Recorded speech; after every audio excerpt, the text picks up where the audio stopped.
السلام علیکم لسنرز، آج میں ریڈ کرنے جا رہی ہوں ناول زمین ذات کی قسط نمبر 4 جو کہ تحریر ہے حنا کامران کی۔ چلیے شروع کرتے ہیں۔ وہ بارش سے بچ کر دوڑتا ہوا گھر میں داخل ہوا جہاں برہان چلے پیر کی بلی کی طرح اس کا منتظر تھا۔ ایبک نے جلدی سے جیکٹ اتار کر سٹینڈ پر پھینکی، ساتھ میں ماسک بھی اتار دیا۔ کتنی کالز کیں؟ وہ کیک کا پیک اسے پکڑاتے پوچھ رہا تھا، ساتھ میں تہہ خانے کی سیڑھیاں بھی اتر رہا تھا۔ ٹوٹل 7۔ برہان کے بتانے پر گارڈ نے اس کے لیے دروازہ وا کیا۔ مغوی لوگ اس وقت کھانا تناول فرما رہے تھے۔ ایبک نے اسکرین کا رخ ان سے پھیر کر دیوار کی سمت کیا، ماسک منہ پر چڑھایا اور کال ملا دی۔ ابھی معلوم ہو جائے گا، تم ان لوگوں پر نظر رکھو۔ برہان اس کے کہنے پر مڑ گیا۔ چند قدم آگے جا کر وہ مڑ کر دیکھ رہا تھا کہ ایبک اسکرین کی طرف دیکھ کر ہاتھ ملا رہا تھا۔ میں نے سنا ہے تم نے مجھے بہت یاد کیا۔ اس کی کانسی بھوری آنکھیں تھکن زدہ تھیں۔ الاف چند لمحے اسے تکتی رہی۔ میرا ایک کافی کیک پلیز۔ وہ گہری سانس بھر رہی تھی۔ ساجد کسائی سے متعلق بات کرنی تھی تم سے۔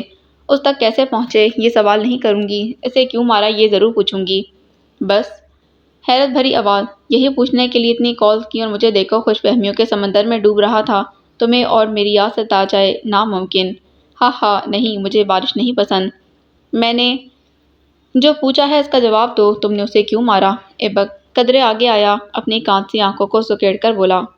کیونکہ تم میرا ٹارگٹ ہو، جو بھی تم تک رسائی حاصل کرے گا موت کے منہ میں جائے گا۔ الاف تضحیکی مسکرائی۔ وہ آواز اسی انسان کی تھی۔ ٹھپا لگ گیا۔ لمحہ بعد بولی، موسم کتنا اچھا ہے نا، اس اچھے موسم میں ایک اچھی سی بات سنو۔ ایبک سینے پر بازو باندھے اسے دیکھ رہا تھا جو کہہ رہی تھی، میں انگیجڈ ہوں اور اپنے منگیتر سے بہت محبت کرتی ہوں، سب سے زیادہ اسی کی رسائی ہے مجھ تک، اب کیا کہو گے؟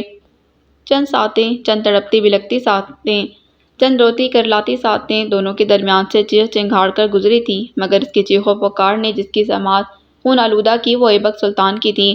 کچھ سوچیں دماغ میں آ رہی تھیں لیکن اس نے انہیں آنے سے روک دیا، جھٹک دیا، پرے کر دیا۔ تمہاری ذاتی زندگی کے بارے میں نہیں کہہ رہا ہوں، کل بات کریں گے، مجھے بھی ضروری کام ہے۔ اسکرین تاریک ہو گئی تھی۔ وہ دونوں ہاتھ جھولی میں ڈالے گردن ٹیڑھی کیے یرغمالوں کو دیکھ رہا تھا۔ دل کی زمین نم ہو گئی تھی۔ درد آہستہ آہستہ پورے وجود میں پھیلنے لگا۔ اسے بھول جاؤ، وہ تمہاری کبھی نہیں ہوگی، کوئی نرم لہجے میں اس سے کہہ رہا تھا۔ اس نے آنکھیں موند لیں۔ آسمان ابر آلود نہیں تھا آج، سمندر سا گہرا نیلا، کہیں کہیں تیرتے بادل اور ان کو چیر کر نکلتی سورج کی تیز روشنی۔ بنفشی بادلوں کے درمیان وہاں جہاں آسمان کی وسعتیں ختم نہیں ہوتی ہیں، وہاں سے تھوڑی نیچے قوس قزح کے دلکش رنگ پھیلے ہوئے تھے، ایسے کہ آدھی قوس قزح بادلوں میں چھپ رہی تھی اور آدھی ان کے بیچ سے نکل رہی تھی۔ اس خوشگوار موسم میں اس کے آفس کا منظر خاصا پراسرار سا تھا۔ چیف ہاتھوں کی مٹھیاں بنائے سنجیدہ تھے اور پولیس کے کچھ اہلکار وہاں پر موجود جو ان پر چیخ رہے تھے، ساجد کسائی کے ہاں ہوئے بلاسٹ میں آپ کا ہاتھ ہے یا نہیں؟ یہ کوئی 10ویں بار تھا جو اسے سوال کیا جا رہا تھا۔ وہ زچ ہو گیا۔ عاجز بننے سے اس نے مدد طلب نگاہوں سے الاف پر گاڑی جس کا چہرہ ازحد سنجیدہ تھا۔ وہ کچھ نہیں بولی، لب سیے بیٹھی رہی۔ میں کتنی بار آپ کو بتاؤں، میں نے ایسا کچھ نہیں کیا، میرا کام خبریں چلانا ہے، بلاسٹ کرانا نہیں۔ وہ کیسے مرا مجھے اس کی کیا خبر؟ وہ جھنجھلائے انداز میں کہہ رہا تھا۔ کمرے میں لمحہ بھر کو سکوت طاری ہوا۔ اے سی کی گرم ہوا نے ماحول کو مزید گرم کر دیا۔ اگر ایسا کیا ہے تو اس باکس کے بارے میں کیا خیال ہے جس پر آپ کی ایجنسی کا نام پرنٹ ہے؟ اور اس صحافی کا کیا جس نے ان کے بارے میں خبریں اکٹھی کی تھیں؟ ایلی کو سامنے لے آؤ، ہم تمہیں چھوڑ کر اس سے باز پرس کر لیں گے۔ الاف نے ٹانگ پر ٹانگ اتاری، کرخت چہرے والے اس تفتیشی آفیسر کو دیکھا جو چیف کو چت کر دینے والی نگاہوں سے دیکھ رہا تھا۔ گرم کمرے میں اس کی مدھم اور مستحکم آواز گونجی، میں ہوں ایلی، پوچھیں مجھ سے کیا پوچھنا ہے؟ اور اس کی آواز پر چیف کا سانس تھما۔ وہ تحیر سے اس لڑکی کو دیکھ رہے تھے جو چشموں کے سہارے کے بنا دیکھ بھی نہیں سکتی تھی، جس کی آنکھ میں کوئی خوف تھا اور نہ ہی ہچکچاہٹ۔ وہ بے خوفی سے اپنے آپ کو عیاں کر رہی تھی، دنیا کو ایلی کے بارے میں بتانے کے لیے تیار تھی۔ آپ ایس پی سمر کی بہن ہیں، ہم جانتے ہیں، اس معاملے میں خود کو انوالو مت کریں۔ وہی پولیس والا جو چیف کے لیے سخت تھا، نرم لہجے میں اسے متنبہ کر رہا تھا۔ الاف نے ایک نگاہ چیف پر ڈالی اور فیصلہ کن لہجے میں بولی، میں یقیناً سمر کی بہن ہوں اور اس کے توسط سے ہی آج تک ایلی کو ڈسکلوز نہیں کر سکی ہوں، مگر اب مجھے لگتا ہے کہ اس کی ضرورت آن پہنچی ہے۔ خبروں میں چھپنے والا وہ نام جس کو جاننے کا سب کو اشتیاق ہے میں ہی ہوں۔ یقین نہیں آتا تو میری میلز چیک کر لیں، ایلی آپ کو ہر جگہ نظر آئے گی۔ باہر موسم خوشگوار تھا تو اندر ایسی گرمی اور گھٹن تھی مانو ساون سر پر ہو۔ باہر پرسکون سے پرندوں کے نغمے گونج رہے تھے تو اندر میز سامنے رکھی ہو جیسی خاموشی چھائی ہوئی تھی۔ خاموشی اتنی تھی کہ ہر ایک کی سانس کی آواز اور پچ کو بآسانی نوٹ کیا جا سکتا تھا۔ وہی دبنگ لہجے اور شکل والا پولیس مین شہادت کی انگلی سے ماتھے کو کھجاتے ہوئے اس کی طرف دیکھنے لگا۔ لڑکی کے وثوق سے کہنے پر اس کی آنکھوں میں سوچ کی لکیریں ابھری تھیں، یعنی کرپٹ وکیل کو پھانسی، کاؤنسلر کے بیٹے کا ریپ کے سلسلے میں سنسار ہونا، اسکولز آف آئیڈیالوجی میں ریڈز، بتہ خوروں کی گرفتاری، انسان دشمن ڈاکٹرز کے سسپینڈ اور کئی ہاؤسنگ سوسائٹی اور اسمگلرز کے اریسٹ وارنٹ کے پیچھے آپ کا ہاتھ ہے۔ وہ اب بھی یقین نہیں کر پا رہا تھا کہ جو لڑکی سامنے بیٹھی ہے وہی ایلی ہے، اور یہ سب کارنامے اسی کی بدولت ہوئے ہیں۔ ایلاف نے ہولے سے سر کو ہلایا اور کہا، بے شک ایسا ہی ہے۔ میرے کئی دشمن بن چکے ہیں جس کی وجہ سے بھائی مجھے چھپا کر رکھتے ہیں۔ آپ چاہیں تو ان سے تصدیق کر سکتے ہیں۔ ارے نہیں، ہماری کیا مجال جو ان سے پوچھیں۔ آپ نے کہا، ہم نے یقین کر لیا۔ چلتے ہیں۔ وہ اپنی کیب اور اسٹک اٹھاتا کانسٹیبلز کے ساتھ وہاں سے چلا گیا۔ ساجد قصائی کی موت اس وقت خبروں میں ہاٹ بنی ہوئی تھی۔ وہ ایسا انسان تھا جس کے مرنے کے بعد ایلاف کی آدھی مشکلات حل ہو گئی تھیں۔ وہ اس کی موت پر سکون کا سانس لے رہی تھی اور کہیں نہ کہیں دل کے اندر زمین ذات کے بھی مشکور تھی کہ اس نے اس ٹیچر سے اس کی جان چھڑا دی تھی۔ وہ جانتی تھی زمین ذات کے پاس اس کا ایکسس ہے اور اسی کو استعمال کرتے وہ اس کی اور ساجد قصائی کی گفتگو سن چکا تھا، لیکن اگر ایسا تھا تو اس نے اس کی مدد کیوں کی؟ وہ آخر چاہتا کیا ہے؟ یہ تم نے اچھا نہیں کیا۔ چیخ کی آواز پر وہ سوچوں کے گرداب سے باہر آئی اور سر کو جھٹکتے بولی، جہاں اتنا برا ہوا ہے تھوڑا اور سہی۔ اگر میں ایسا نہ کرتی تو اس پولیس والے نے آپ کی جان نہیں چھوڑنی تھی۔ وہ سچ ہی تو کہہ رہی تھی۔ معاملہ کافی آگے تک جا سکتا تھا، اس کی پیچیدگیاں بڑھنے میں دیر نہیں لگنی تھی۔ پھر بھی تمہیں اپنے آپ کو ظاہر نہیں کرنا چاہیے تھا۔ اگر سمر اور شراحیل کو پتہ چل گیا تو وہ میرے گریبان کو آ جائیں گے، خاص کر تمہارے ابا حضور۔ غلط کیا میں نے جو اتنے مضبوط بیک گراؤنڈ والی لڑکی کو جاب پر رکھ لیا۔ ایلاف ان کی بات پر مسکرائی۔ کمرے میں جو گرمی اور گھٹن پھیلی تھی وہ اچانک چھٹ گئی۔ کھلی کھڑکی سے آتی ٹھنڈی میٹھی ہوا صاحب پر بہت بھلی معلوم ہو رہی تھی۔ آدھی رینبو یہاں سے بھی نگاہ پر پڑتی دکھائی دیتی تھی۔ بے فکر رہیں، کوئی آپ کو کچھ نہیں کہے گا۔ بالکل ایسا ہی ہوگا۔ وہ جل کر بولے تھے۔ بوڑھے تھے لیکن اب بھی جوان دکھتے تھے۔ ان کو جوان بھی ان کے ٹھڑک پنے نہیں رکھا ہوا تھا۔ وہ جو کسی طور نہیں چھوڑنے والے تھے۔ کچھ چیزیں قبر تک ساتھ نہیں چھوڑتی۔ وہ جانتی تھی ان کا فلیٹ بھی ان کے ساتھ قبر میں ہی جائے گا، اس سے پہلے چلا جائے ناممکن۔ بالکل پچھلی بار کی طرح جب اٹیک تم پر کیا ساجد قصائی کے کارندوں نے اور باتیں سننی پڑی مجھے۔ تمہارا وہ ہوتا سوتا اور تمہارا بھائی دونوں چڑھ دوڑے تھے مجھ پر، یعنی حد ہوتی ہے کسی چیز کی۔ وہ انہیں جلتا بھونتا چھوڑ کر وہاں سے اٹھی اور چھوٹے چھوٹے قدم اٹھاتی کھڑکی میں آن کھڑی ہوئی۔ شفاف بادلوں میں سے نکلتی سورج کی کرنیں سونے سی معلوم ہو رہی تھیں۔ آدھی رینبو اور اس کے آگے اڑتے پرندے نگاہوں کو ترواہٹ بڑھنے لگے۔ میں نے کہا نا، کوئی آپ کو کچھ نہیں کہے گا، آپ فکر نہ کریں، وہ ہولے سے گردن موڑ کر کہہ رہی تھی۔ ایسے دیکھنے پر اسے ان کا آدھا وجود ہی نظر آ رہا تھا۔ اپنی بات پر قائم رہنا۔ وہ گھٹنوں پر ہاتھ رکھ کر وہاں سے اٹھ گئے تھے۔ ایلاف نے گردن سیدھی کی۔ ٹھنڈی میٹھی ہوا اس کے گداز گالوں کو چھو رہی تھی۔ نظر کے چشمے اب بھی اس کی آنکھوں پر موجود تھے اور بالوں کی اونچی ٹیل پونی بندھی تھی۔ وہ ریلنگ پر ہاتھ جمائے حزین آسمان کو تک رہی تھی جب اس کا سیل فون گونج اٹھا۔ گہرا سانس چھوڑ کر اس نے جیکٹ کی جیب سے سیل نکالا۔ نمبر وہاں پر ندارت تھا اور پرائیویٹ کال کے حروف جگمگا رہے تھے، جو اس کے لیے کوئی نئی بات نہیں تھی۔ اس طرح کی کالز اسے آتی رہتی تھیں، اس لیے بنا کسی حجت کے اس نے کال اٹینڈ کر لی۔ وہ سلام کر کے نگاہوں کو آسمان پر ہی مرکوز کیے کھڑی رہی۔ کال کرنے والا خاموش تھا، بہت خاموش۔ بس وہ اس کی سانسیں تھیں جو دغا کر گئی تھیں۔ تبھی ان کی آوازیں اسپیکر میں گونج رہی تھیں۔ بات کرو بھئی، کون ہے؟ اب کہ وہ جھنجھلا گئی تھی تبھی کڑوے انداز میں بولی۔ اس کا سیل فون اس کے ہاتھ میں تھا اور ہمیشہ کی طرح لاؤڈ اسپیکر آن تھا۔ وہ بہت کم ہی فون کو کان سے لگا کر سنتی تھی، اس لیے زیادہ تر اس کے کان میں بلوٹوتھ یا پھر ہیڈ ایئر پوڈز لگے ہوتے تھے۔ زمین ذات، وہ جھٹکے سے سیدھی ہوئی۔ ہاتھ میں پکڑا سیل فون آنکھوں کے سامنے کیا، مڑ کر دروازہ دیکھا جو تھوڑا سا کھلا تھا۔ وہ تیزی سے دروازے کی سمت گئی، اسے لاک کر کے وہیں کھڑی فون کان سے لگا گئی کہ لاؤڈ اسپیکر آن کر کے وہ اس کی کال نہیں سن سکتی تھی۔ مجھے لگا تھا تم آن لائن کال کرو گے۔ اس نے اپنے لیپ ٹاپ کی طرف نگاہ ڈالی جس کی اسکرین تاریک تھی، لیکن وہاں ایک پیج کھلا ہوا تھا، یعنی اس کا سسٹم آن تھا۔ بس پولیس کی وجہ سے اس نے اسے کھلا ہی چھوڑے رکھا اور وہ کچھ وقت بعد تاریک پڑ گیا۔ لگا تو مجھے بھی یہی تھا، لیکن چونکہ اس وقت میں باہر ہوں تو سوچا کال کر لوں۔ اب یہ مت پوچھنا نمبر کہاں سے ملا، میرے لیے سب آسان ہے۔ وہ خراما خراما چلتی کرسی کے پاس آئی، اس کا رخ کھڑکی کی سمت کرتے اس پر بیٹھ گئی۔ ہاں، آسان تو تمہارے لیے سب کچھ ہے، قتل کرنا بھی اور دھوکہ دینا بھی، وہ سر جھٹکتی کہہ رہی تھی۔ ابھی وہ پوری طرح سے بیٹھی بھی نہیں تھی کہ اسے پیچھے سے پنجابی بولتے لوگوں کی آوازیں سنائی دیں۔ اس کا شک یقین میں بدلنے لگا۔ اپنے گھر والوں کے وصف بتا رہی ہو، اچھی بات ہے، مزہ آیا سن کر۔ یہ بتاؤ کال کرنے کا کیوں کہا مجھے؟ الاف نے دونوں پاؤں کرسی کے اوپر رکھے اور ان پر تھوڑی ٹکا لی۔ اب وہ بآسانی مٹتی ہوئی کوثر قزاق کو دیکھ سکتی تھی۔ تم سے ملنا چاہتی ہوں، آ سکتے ہو؟ چند لمحے خاموشی طاری رہی، پھر اس کی بھاری محتاط آواز ابھری۔ تمہارا فون میں وقت کر رہا ہوں، اس لیے مجھے کوئی خوف نہیں کہ کوئی ہماری باتیں سن رہا ہوگا۔ میں تم سے ملنے کے لیے تیار ہوں۔ کب آ رہی ہو بیجنگ پھر؟ اس کی آواز شوق تھی، یہ وہ جان گئی۔ اسے بالکل حیرت نہیں ہوئی تھی کہ وہ انسان اس کا سیل فون بک کر رہا ہے۔ جب وہ اس کے سسٹم کو اپنے قبضے میں لے سکتا ہے تو سیل فون کس کھیت کی مولی تھا؟ اس لیے اس بات پر اس نے کوئی ری ایکشن نہیں دکھایا، بس گھٹنوں پر سر رکھے وہ کوثر قزاق کے مٹتے رنگوں کو دیکھتے بولی۔ مجھے آج شام ہی تم سے ملنا ہے، وہ اپنی بات پر زور دیتے کہہ رہی تھی۔ دوسری جانب مسکرایا گیا، اسی مسکراہٹ بھری آواز کے ساتھ کہا گیا، دیکھ لو، اندھیرے میں ملنے کی بات کر رہی ہو تم، ایک سائیکوپیتھ کے ساتھ کیا تنہا وقت گزار پاؤ گی؟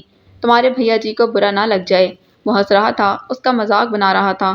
اس نے ایک ہفتے کا وقت دیا تھا، اگر ایک ہفتے میں اس کی مانگیں پوری نہ ہوئیں تو وہ سب کو مار ڈالے گا۔ بیجنگ کی پولیس اور میڈیا کتوں کی طرح اسے جگہ جگہ تلاش کر رہی تھی۔ سب کو امید تھی کہ اسے ایک ہفتے میں پہلے ہی وہ پکڑا جائے گا، لیکن سب یہ نہیں جانتے تھے کہ جسے وہ دنیا کے جس حصے میں ڈھونڈ رہے تھے وہ تو وہاں تھا ہی نہیں۔ میں مذاق نہیں کر رہی ہوں زمین ذات، وہ دبی آواز میں بولی۔ ایک بار پھر خاموشی چھا گئی، کوثر قزاق کے رنگ اڑ گئے، بادل تنہا ہو گیا، پھر وہ مٹ گیا۔ اوکے، اسی پارک آ جانا جہاں تم نے مجھے دیکھا تھا، کہہ کر اس نے کال کاٹ دی۔ الاف ایک جھٹکے سے سیدھی ہوئی، اس کا شک یقین میں بدل چکا تھا، وہ واقعی بیجنگ نہیں تھا۔ سیل فون کو ہاتھ میں تھامے وہ متحیر نظروں سے اسے تک رہی تھی، جیسے وہ وہاں موجود ہو اور اسے دیکھ رہا ہو، لیکن وہ اسے نہیں دیکھ رہا تھا۔ اس کی نگاہوں کا مرکز وہ مٹی ہوئی رینبو تھی جو ابھی کچھ دیر قبل آسمان پر جلوہ افروز ہوئی تھی، بس کچھ دیر کے لیے ہی۔ دماغ خراب ہو گیا ہے تیرا؟ ہوش میں تو ہے تو؟ جانتا ہے کیا کرنے جا رہا ہے؟ وہ اپنی یرغمالوں پر ایک نظر ڈال کر اوپر آیا۔ آ کر اس نے وارڈروب کا رخ کیا، کپڑے بدل کر وہ آئینے کے سامنے کھڑا تھا جب برہان سیخ پا اس کے پاس آیا اور اس کے فیصلے کی مذمت کرنے لگا۔ اچھے سے معلوم ہے۔ پرفیوم خود پر چھڑک کر وہ اسے دیکھ رہا تھا۔ پریشان نہ ہو، نہیں پھنستا۔ جرسی ہوڈ خود پر چڑھا کر اس نے سامنے سے زپ بند کی۔ بلیک جینز اور ہم رنگ جرسی ہوڈ کے ساتھ وہ ایپل کی گھڑی کلائی پر باندھ رہا تھا۔ بالوں پر اس نے سپرے نہیں کیا تھا، ہلکا سا جیل لگایا تھا، اور کہ اس کے بال پہلے ہی سپرنگ زدہ تھے، اس کے بکھرنے کا مسئلہ نہیں ہوتا تھا، اس لیے وہ ان کی طرف سے بے فکر تھا۔ اور اگر ایسا نہ ہوا تو جانتا ہے نا وہ لڑکی کون ہے، اس کا بھائی، اس کا باپ کون ہے، اور خود کو کیوں بھول گیا، اپنی حالت کو کیوں یاد نہیں رکھ رہا؟ اگر وہاں پر اس کے سامنے تجھے اٹیک ہو گیا تو کیا ہوگا؟ ہاں؟ ایبک خاموشی سے جوگرز کے تسمے باندھتے ہوئے اسے سن رہا تھا۔ ایسا کرنے کے بعد اس نے ایک نظر خود کو آئینے میں دیکھا، وہ اچھا لگ رہا تھا۔ اس نے خود پر مسکراہٹ اچھالی تو اس نے برہان کی بات پر تھی، جو آگ بگولا سا اسے تک رہا تھا۔ اگر اس نے پولیس کو اطلاع کر دی، تجھے پکڑوا دیا، نہ بھی پکڑوایا، انٹیلیجنس والے پیچھے لگوا دیے تو تمہارا مقصد پورا ہوگا ایبک۔ میں تم سے بات کر رہا ہوں، ڈیٹ پر نہیں جا رہے جو تم یوں بن سنور رہے ہو۔ وہ بال سیٹ کر رہا تھا جب برہان نے اسے کونی سے پکڑ کر سیدھا کیا۔ اس کا رخ برہان کی طرف ہو گیا اور اب وہ خوشمگی نظروں سے اسے دیکھ رہا تھا۔ جس کے پاس کھونے کو کچھ نہ ہو اسے کسی چیز کا ڈر نہیں ہوتا۔ میرے پاس وہ چیز ہے جسے ڈھونڈنے کے لیے وہ بوکھلا گئے ہیں، اس لیے بے فکر رہ، مجھے جان سے نہیں ماریں گے، مار بھی دیں گے تو کیا ہے، اینڈ تو اس کہانی کا یہی ہے، ایبک سلطان نے تو مرنا ہی ہے، سو ڈونٹ وری۔ اس کے چھانے کو تھبکتے وہ سگریٹ نکال چکا تھا۔ شعلہ دکھاتے وہ برہان کے سدے ہوئے چہرے کو دیکھ رہا تھا۔ دیکھنے کے بعد ضد سا بولا، کیا ہو گیا ہے یار، جسٹ چل۔ وہ اس کے قریب آیا اور قدرے شوق پنے سے اس کے کان میں پھسپھسایا، تیرا بھائی ڈیٹ پر ہی جا رہا ہے، شی از لو یو نو۔ پیچھے ہٹتے ہوئے اس نے آنکھ ماری، سر پر ہڈی ڈالے لبوں میں سگریٹ پکڑے وہ وہاں سے چلا گیا۔ برہان پھٹی نگاہوں سے اسے جاتا ہوا دیکھ رہا تھا۔ کب تک آؤ گے؟ وہ جیکٹ خود پر چڑھا رہا تھا۔ زرینہ کی بات پر مسکرا کر پلٹا۔ جب تک کامیاب نہیں ہو جاتا۔ وہ اس کی بات پر آزردگی سے مسکرائیں، ہاتھ اس کے سبھی چہرے پر پھیرتے ہوئے گویا ہوئیں، مجھے فخر ہے کہ تم جیسے بیٹے کی ماں ہوں۔ سمر نے ان کا ہاتھ پکڑ کر چوما اور اسے دونوں آنکھوں سے لگا لیا۔ یہ تو میرے لیے اعزاز کی بات ہے کہ میں آپ کی اولاد ہوں۔ آپ جانتی ہیں آپ کی بیٹیاں بھی بہت بہادر ہیں، خاص کر وہ ہماری۔ ترم خان کہاں ہے وہ؟ کہتے ساتھ ہی اس نے پوچھا۔ یہ اس کی عادت تھی، گھر آتے ہی اسے سب سے پہلے ایلاف سے ملنا ہوتا تھا اور کہیں بھی جاتے ہوئے وہ اسے مل کر ہی جاتا تھا، نہیں تو اس کا دل بے چین ہی رہتا۔ باہر گئی ہے، کہہ رہی تھی ضروری کام ہے کوئی۔ بیڈ پر بیٹھتے سمر نے ٹھہرے ہوئے انداز میں ماں کو دیکھا۔ آپ جانتی بھی ہیں اس کے ضروری کاموں کو، پھر اسے تنہا بھیج دیا، شرحیل کو ساتھ بھیج دیں، اس کے گارڈز کو تو وہ ڈیڈ کی شے پر ہٹوا چکی ہے۔ وہ ناراض سا کہہ رہا تھا، ساتھ ساتھ جوتوں کو بھی پاؤں میں ڈال رہا تھا۔ زرینہ اس کے ساتھ ہی بیٹھی، متحمل انداز میں گویا ہوئیں۔ میں شرحیل کو کیسے کہہ سکتی ہوں، وہ اس کا منگیتر ہے، کوئی گارڈ تو نہیں، اور مجھے یقین ہے میری بیٹی پر وہ ہر مشکلات کو ہینڈل کرنا جانتی ہے۔ سمر کی آنکھوں میں مسکراہٹ در آئی تھی۔ آپ اس کی ماں بھی ہیں، مجھے یقین نہیں آتا، آپ کا اطمینان قابل دید ہے۔ اس نے ہلکی سی چپت اس کے شانے پر لگائی۔ سمر نے وہی ہاتھ تھام کر لبوں سے لگا لیا۔ خبردار جو شک کیا تو تمہارے باپ نے کوئی دوسری شادی نہیں کی ہوئی سمجھے؟ ممی کی بات پر اس کا فلک شگاف کہہ کا گونج اٹھا۔ اس نے انہیں خود سے لگا کر پیچھے ہٹتے ہوئے بولا، آپ جتنی نڈر بنتی ہیں اتنی ہیں نہیں، بھولی ہیں ایک دم۔ گھٹنوں پر ہاتھ رکھ کر وہ اٹھا اور وارڈروب سے ایک کیس نکال کر ان کی طرف آیا۔ یہ آپ کے لیے، جب میں اپنی گرل فرینڈ کے ساتھ یورپ ٹرپ پر گیا تھا تو یہ آپ کے لیے لایا تھا۔ وہ اس کے ہاتھ سے کیس کو پکڑ کر کھول رہی تھی۔ اندر ایک نازک سی چین تھی جس پر کہیں کہیں ہیرے آویزاں تھے۔ ہاں پتہ ہے مجھے تمہاری کتنی مائیں ہیں، مجھ سے تو تم نہ ہی چھپاؤ کچھ، میں جانتی ہوں وہ بھی تمہارا ایک مشن ہی تھا جس پر تم نکلے ہوئے تھے، خواہ مخواہ میری پیاری بچی سے منہ ماری کر گئے تھے۔ وہ انیشا کا ذکر کر رہی تھیں جس نے ماں کو شکایت لگائی تھی۔ سمر ماتھے کو کھجاتے سر کو نفی میں ہلا گیا۔ یعنی آپ سے کچھ چھپا نہیں رہ سکتا، آپ مائیں بھی مہان ہو۔ میں جانتی ہوں میرے بچے کی زندگی میں نامحرم رشتے کی کوئی گنجائش نہیں، اپنی تربیت پر مجھے آنکھ بند کر کے یقین ہے۔ ان کے اس اعتماد نے سمر کے دل کو بھر دیا۔ انسان کو کیا چاہیے ہوتا ہے، اعتماد، یقین اور محبت، یہ سبھی تو اسے اپنے گھر میں میسر تھا۔ اس کی ماں کو اس پر یقین تھا، اس کی بہنیں اس سے بے پناہ محبت کرتی تھیں۔ جب اتنے بڑے اثاثے اس کے پاس تھے تو وہ کیوں باہر منہ مارے گا؟ اس کی تربیت ایسی تھی اور نہ ہی اس کی نیت۔ بہنوں کے ہوتے ہوئے کوئی بھائی یوں بھی کچھ غلط نہیں کر سکتا کہ بہنوں والے بھائیوں کے دل اتنے دلیر نہیں ہوا کرتے کہ وہ سب بھی اپنی بہنوں کے ساتھ ہوتے دیکھیں جو وہ دوسروں کی بہنوں کے ساتھ کرتے ہیں۔ سمر ان کے گھٹنوں میں آ کر بیٹھا اور محبت پاش نگاہوں سے انہیں دیکھتے گویا ہوا، میں آپ کے یقین کو ملیا میٹ کبھی نہیں ہونے دوں گا ممی، میں سچ کہہ رہا ہوں۔ وہ ان کے دونوں ہاتھ اپنے ہاتھوں میں جگڑتے کہہ رہا تھا۔ اعتماد کی گرمائش نے زرینہ کو مسکرانے پر مجبور کر دیا۔ میں جانتی ہوں۔ وہ اس کے سر پر ہلکی سی چپت رکھ کر اٹھ کھڑی ہوئی۔ سمر نے ایک نظر اپنے سراپے پر ڈالی، پھر اپنے کمرے سے نکل کر نیشا کے کمرے میں ناک کر کے آ گیا۔ وہ اس وقت الٹی کتاب ہاتھ میں تھامے سوچوں میں غلطاں تھی۔ جب سمر نے اس کے ہاتھ سے کتاب لے کر اسے سیدھی کر کے پکڑائی، وہ اسے وہاں دیکھ کر جبراً مسکرا دی۔ معلوم ہوتا ہے تم اداس ہو، جلدی سے بتا دو کیا بات ہے، ورنہ تم جانتی ہو نا میرا سفر اچھا نہیں کٹے گا۔ گھوم کر وہ بیڈ کے دوسرے سرے پر آیا اور اس کے گھٹنے پر سر ٹکا کر لیٹ گیا۔ ہاں میری اتنی فکر تمہیں، تم تو اپنی چہیتی سے لاڈ دکھایا کرو، اٹھو میرے گھٹنے پر سے۔ وہ اسے سرکانا چاہتی تھی لیکن ناکام رہی۔ دل میں جو اتل پتل ہو چکی تھی وہ اس کی بھنک کسی کو بھی نہیں لگنے دینا چاہتی تھی، اس لیے جان بوجھ کر اس طرح سے بولی۔ سمر کی آنکھیں حقیقتاً پھٹ گئیں۔ یعنی تم ایلاف سے جیلس ہو رہی ہو؟ وہ حیرت سے پوچھ رہا تھا۔ انیشا نے منہ کو مزید پھیلایا۔ دوپہر ڈھل رہی تھی، شام بس ہونے کو تھی۔ میں کیوں جیلس ہوں گی، وہ میری بہن ہے، اور تم میرے کمرے میں کر بھی کیا رہے ہو؟ جاؤ اسی کے ساتھ بیٹھ کر کافی پیو، اس کے ساتھ بیٹھ کر کیک کھاؤ اور اسی کے ساتھ بیٹھ کر دنیا جہان کی غیبتیں کرو۔ سمر منہ کھولے اسے سن رہا تھا۔ اس کا سر ابھی بھی انیشا کے گھٹنے پر موجود تھا، جوتوں والے پاؤں نیچے لٹکائے۔ وہ اس کے پاس لیٹا ہوا تھا جو جلی بھنی سی دکھ رہی تھی۔ تمہیں لگتا ہے میں یعنی ایس پی سمر غفور دنیا جہان کی غیبتیں کرتا ہوں؟ Are you serious Anish? Anisha اس کے متحیر انداز میں لبوں پر مچلتی ہنسی کا گلا گھونٹ گئی۔ وہ نظریں جھکائے اسے دیکھ رہی تھی، جو نظریں اٹھائے اسے سوالیہ نگاہوں سے تک رہا تھا۔ کہاں کے ایس پی؟ تھکڑ آفیسر ہو، اٹھو، تمہارے کانٹے دار بال میرے نازک گھٹنے میں چبھ رہے ہیں۔ وہ دانت پیستا ہوا اٹھا اور اس کے چیخنے کے باوجود جوتوں سمیت اس کے بیڈ پر بیٹھ گیا۔ یہ کانٹے دار بال تب کیوں نہیں چبھے جب تم میرا ہیئر سٹائل بنانے آتی ہو، یا یوں تم کہو کہ تم اپنے کمرے سے نکالنا چاہ رہی ہو۔ وہ اس کی بات پر انیشا کا سانس پل بھر کو رکا۔ وہ فوراً خود کو کمپوز کرتے بولی، بالکل تم نے ٹھیک کہا، میں ایسا ہی چاہ رہی ہوں کیونکہ میں تم سے خفا ہوں۔ وہ نروٹھے پن سے بولی، اس کی ایکٹنگ اور ضبط کمال کا تھا۔ اب تم مجھ سے خفا کیوں ہو؟ میں نے کیا کیا ہے؟ وہ اس کی آنکھوں کی نمی میں الجھ گیا۔ اس کے قدرے اب نارمل سے رویے پر اٹک گیا۔ اسے لگا وہ آج نہیں جا پائے گا۔ وہ زمین ذات کو نہیں پکڑ پائے گا جب تک اس کی بہن اس سے راضی نہیں ہو جاتی، جب تک وہ اپنے دل کی بات اسے بتا نہیں دیتی۔ لیکن وہ جانتا تھا آج وہ کچھ نہیں بولے گی، ابھی وہ کچھ نہیں بولے گی۔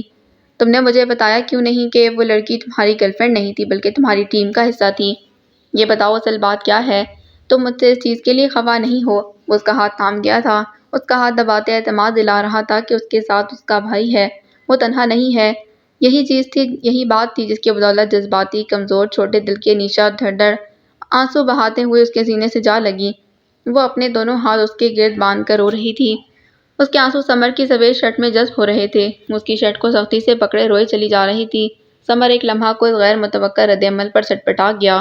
اس کے چہرے کے نقوش تن گئے اور دل بھاری ہو چلا تھا۔ مدھم مدھم سانسیں لیتا وہ اس کا سر تھپک رہا تھا۔ اس کے آنسو تھمنے کا انتظار کر رہا تھا، مگر شاید آج اس کے آنسو نہیں تھمنے تھے، اس لیے وہ چپ نہیں ہو رہی تھی۔ جتنا دل کر رہا ہے کھل کر رو لو بیٹا، کیونکہ اس کے بعد میں تمہیں رونے نہیں دوں گا۔ وہ اس کی بات پر پھر سے پھٹ پھٹ کر رو دی۔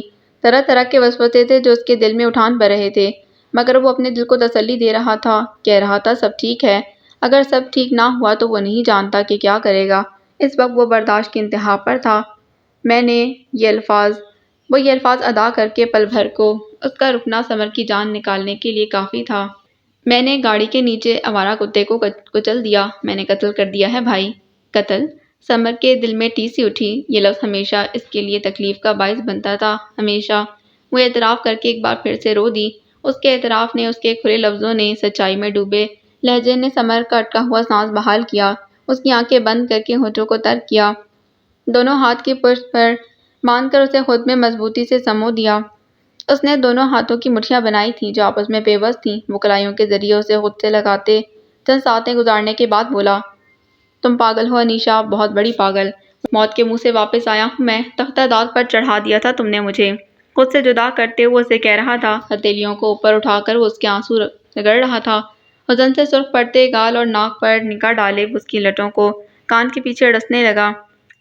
اس طرح بھی کوئی روتا ہے، ایسے بھی کوئی جان نکالتا ہے؟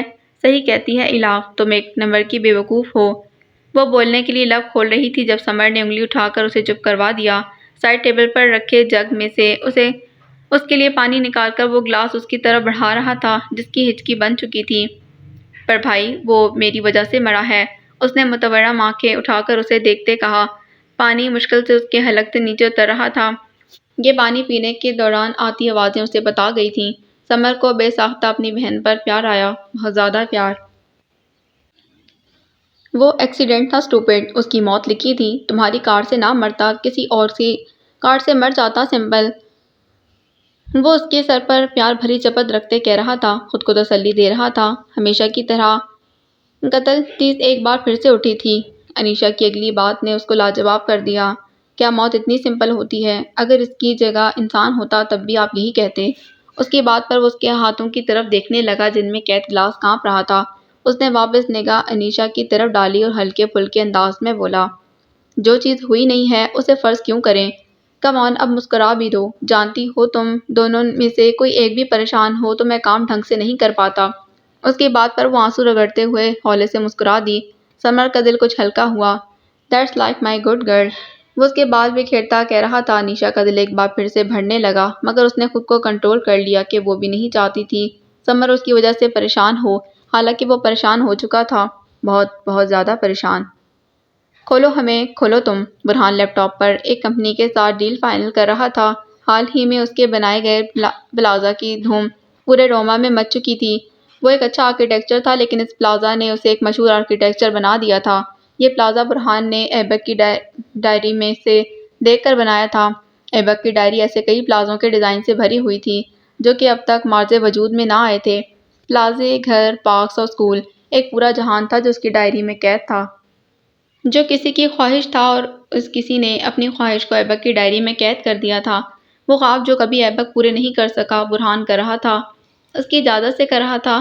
ابھی وہ اس کی ڈائری میں موجود ہاؤسنگ اسکیم کو چائنا کی کمپنی کے ساتھ ڈسکس کر رہا تھا جب ایک سیاہ فارم لیپ ٹاپ کے پیچھے آ کر کھڑا ہوا اور اسے اشارہ کرنے لگا۔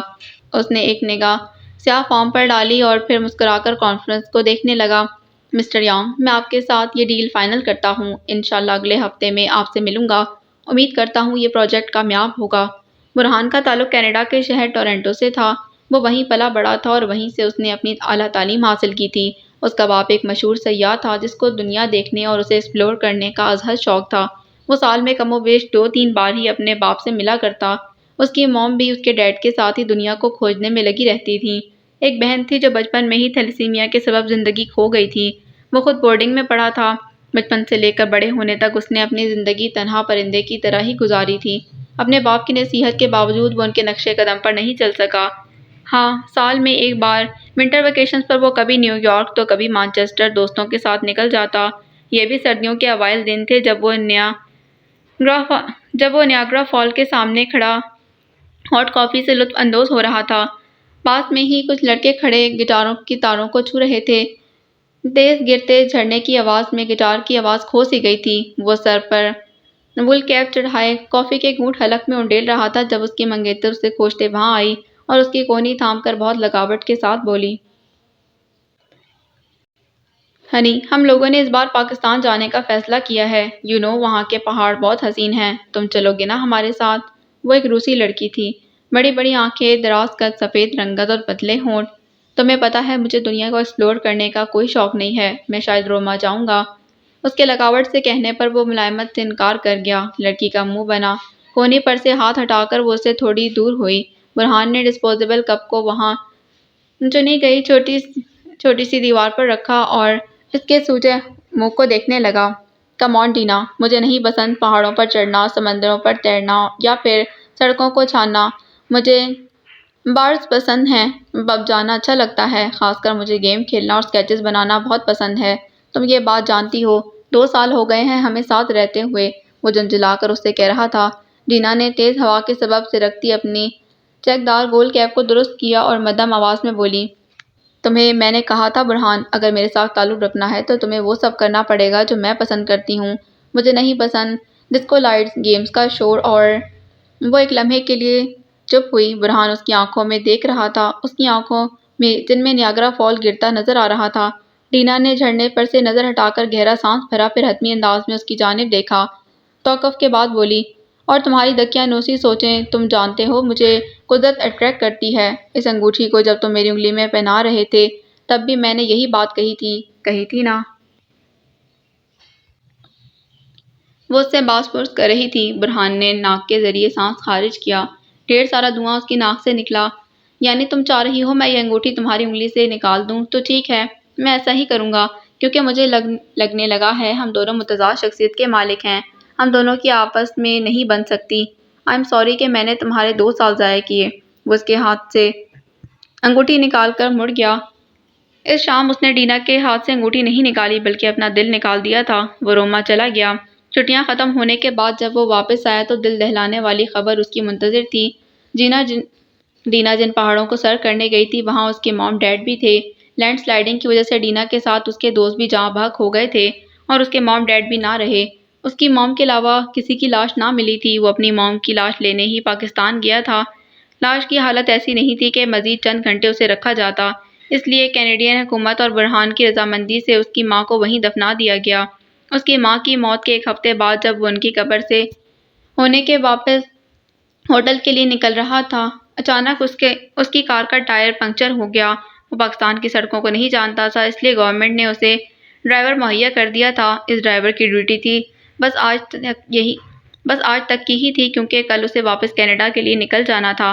اسے لگا آج وہ آخری بار اپنی ماما سے ملنے آیا ہے، لیکن وہ یہ بھول گیا کہ ہمیشہ ویسا نہیں ہوتا جیسا کہ انسان پلان کرتا ہے۔ سر، آپ کہاں جا رہے ہیں؟ یہ جگہ قدرے سنسان ہے، آپ پلیز واپس کار میں بیٹھ جائیں۔ وہ اس کا ڈرائیور اسے گاڑی سے باہر نکلتے دیکھ کر کہہ رہا تھا۔ وہ جانتا تھا اگر اس کینیڈین کو کچھ ہو گیا تو کینیڈین ایمبیسی اس کا جینا حرام کر دے گی۔ ڈونٹ وری، میں تھوڑا آگے تک ہی جا رہا ہوں، تب تک تم ٹائر چینج کرو۔ وہ اس کا شانہ تھپکتا سگریٹ نکال گیا۔ وہ چین اسموکر نہیں تھا، کبھی مہینوں میں ایک بار بس ایک سگریٹ پی لیتا۔ اب اب بھی وہ لائٹر سے سگریٹ کو شعلہ دکھاتے آگے بڑھ رہا تھا جب اسے کسی کے کراہنے کی آواز سنائی دی۔ سگریٹ کو شعلہ دکھاتے دکھاتے اس نے نظریں اٹھائی تھیں۔ کون ہے وہاں؟ فطری تجسس کے باعث اس نے پوچھ ڈالا۔ مڑ کر دیکھا، ڈرائیور اپنے کام میں مصروف نظر آیا۔ گھوڑ اندھیرا تھا اور سامنے سر اٹھائے کروفر سے کھڑے سیاہ پہاڑ، یا پھر وہ سیاہ نہیں تھے، سبز تھے، بس اندھیرے میں اسے سیاہ چادر ڈال دی تھی۔ ماحول تھوڑا سا ہیبت ناک تھا، دور سے لوگوں کے بولنے کی آوازیں آ رہی تھیں۔ ان آوازوں میں کسی کے کراہنے کی آواز بھی مل چکی تھی، جو وقفے وقفے سے فضا میں لمحہ بھر کو گونجتی اور پھر تھم جاتی۔ میں نے پوچھا ہے کون ہے وہاں؟ سگریٹ والا ہاتھ نیچے کر کے اس نے اپنی گھڑی کا ایک بٹن پش کیا۔ تیز باریک سی ٹارچ لائٹ نما لائٹ آن ہو چکی تھی۔